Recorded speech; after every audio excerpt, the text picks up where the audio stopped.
Now question number 4 के first part में हमें एक वर्ड प्रॉब्लम दी गई है एंड हमें यहाँ पे ये कहा गया है that we can solve the equations by any algebraic method. तो आपको जो एल्जेब्रिक मेथड इजी लगे आप उस मेथड से सॉल्व कर सकते हो, लेकिन सबसे इम्पॉर्टेंट काम है क्वेश्चन को समझ के यहाँ पे इक्वेशन को फ्रेम करना। तो क्वेश्चन में क्या दिया गया है, a part of monthly hostel charges is fixed and remaining depends on the number of days one has taken food in the mess.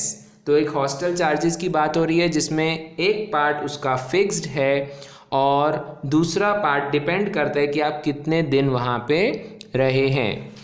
Okay, when a student A takes food for 20 days she has to pay ₹1000 and as hostel charges, whereas a student B who takes food for 26 days pays ₹1180 as hostel charges. Find the fixed charge and cost of food per day.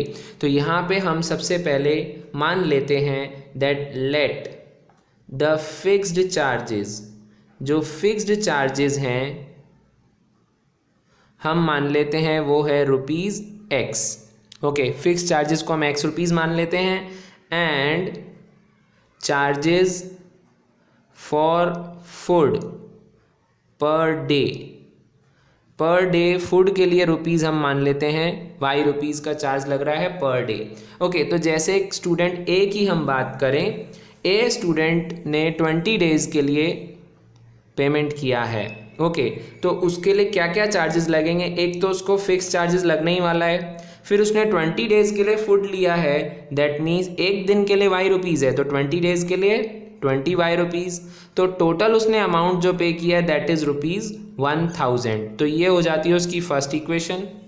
Okay, इसी तरीके से second जो student B है, okay, B के लिए क्या condition आएगी, उसके लिए भी फिक्स चार्ज X तो लगेगा ही। उसने 26 days के लिए फूड लिया था, एक दिन के लिए फूड के चार्जेस हैं Y, 26 days के लिए हो जाएगा 26Y।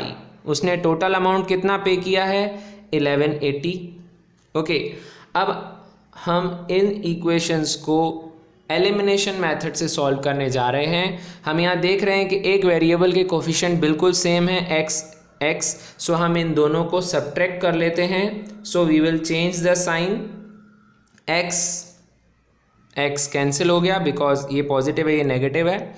20y एंड -26y हमारे पास बचता है -6y। 1000 एंड -1180 हमारे पास बचता है -180। Minus got cancelled, y equal to 180/6 that is y की वैल्यू आ जाती है 30। ओके, सो y की वैल्यू को हम कोई भी इक्वेशन में पुटअप करके x की वैल्यू फाइंड कर सकते हैं, like x + 20y = 1000। Equation number 1 है ये। y की वैल्यू आप पुटअप कर दो 30। ओके, सो x + 3 2 6 00 600 हो गया। x = 1000 - 600 that is x = 400। सो हम यहाँ पे फाइंड कर सकते हैं दैट फिक्स्ड चार्जेस जो हैं जिनको हमने x माना था इज ₹400। फिक्स चार्जेस 400 रुपीज़ हो गए और जो पर डे चार्जेस थे, per day charges for food वो हैं ₹30।